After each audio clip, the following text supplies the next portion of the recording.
Nah, sudah pisaunya ketajaman, perhatikan. Jadi seperti itu ya.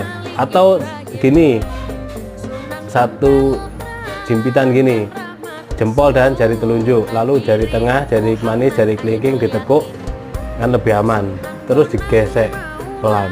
Itu untuk mengetes ketajamannya. Benar-benar tipis banget tajamnya, masya Allah. Kita hentakkan, set, lep. Nah,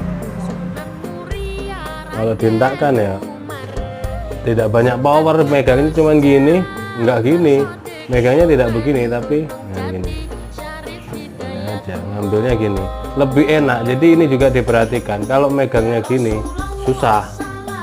Nah gini, disesuaikan lah, pengen nyudut banget ya gini, disesuaikan, atau begini ya, disesuaikan untuk pegangannya yang